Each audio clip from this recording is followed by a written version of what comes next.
have to say, I really like the look of the new Tron film, Tron Ares, which is coming out in October of this year. It is, of course, the third installment in the Tron film series. It seems like a solid visual update from 2010's Tron Legacy, but as we know, Ares is going to be quite a bit different to its predecessors in that it primarily takes place in the real world, away from the grid.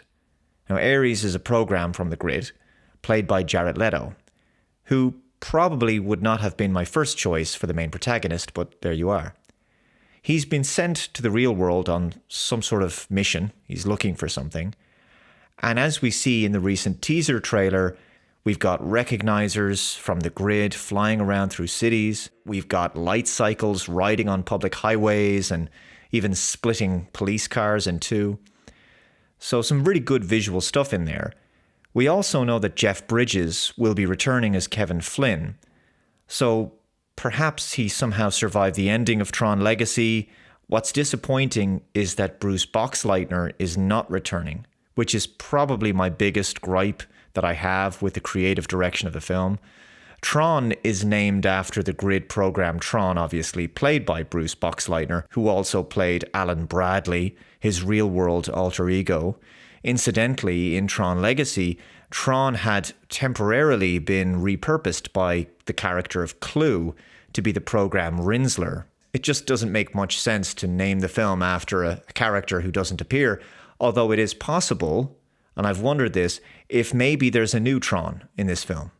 A new version of Tron. Maybe Ares is that new version. We'll have to wait and see. But that could be a satisfying explanation. Though I would just love to see Bruce Boxleitner come back one last time. Though this film is a sequel to Legacy, it's not strongly connected to that film, in that Garrett Hedlund, who played Sam Flynn, and Olivia Wilde, who played Cora, don't appear. And that is also quite disappointing. It's a shame because I just love Tron Legacy as a movie. It's one of my favorite films, actually, and it's become a modern cult classic. And I wanted a proper sequel to that movie, but it just didn't do the numbers at the box office. Tron Legacy was not financially successful enough, and that's why a proper sequel was not greenlit. Tron Legacy is just a visually stunning movie, and it perfectly blends with the incredible soundscapes created by Daft Punk. That's one of the best movie soundtracks of all time, I think. Tron Legacy wasn't successful at the box office, but that's often a common characteristic of cult classic films. They're appreciated after the fact, many years later. As I say, Tron Ares will see the return of Jeff Bridges as Kevin Flynn. Though his role isn't expected to be too significant, I wouldn't be surprised if it's not much more than a glorified cameo. His character ultimately destroyed the main bad guy, Clue, at the end of Legacy, as you probably remember. But I think Kevin Flynn has to make some reference to his son, right? I mean, I guess there has to be some minor nod to the events of Legacy in some respects. They just can't ignore what happened in that film entirely. But anyway, as we've discussed, what we know is going to happen in Tron Ares is that grid programs are going to be making their way into our world. Now, that's something that Clue wanted to do, you might remember, in Tron Legacy. That was his objective, to get his armies into our world and conquer it. And that is going to be a major change in terms of the visuals in the film, by comparison to the two previous movies. And some fans are concerned about this, because this perhaps makes for too much of a radical departure over the previous installments.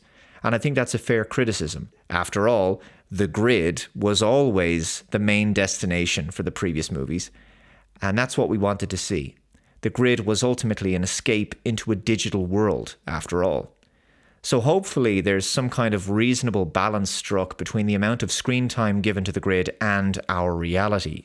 Now, of course, I do have to acknowledge the obvious elephant in the room. Tron Ares is a Disney movie, after all.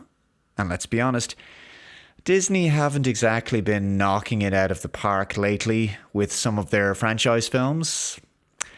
So though I always try to give the benefit of the doubt to a new movie and maintain some degree of cautious optimism, I really want this movie to be good, I can't deny that Disney's involvement does give me a little bit of concern. But those are my thoughts on the upcoming Tron Ares movie, which of course is due out in October. Let me know what you guys think in the comments below. If you haven't already, please subscribe to the channel, hit that like button, hit the notification bell to be notified of future updates on the channel. Share the video out there, take care, and I'll see you guys in the next video. Bye-bye.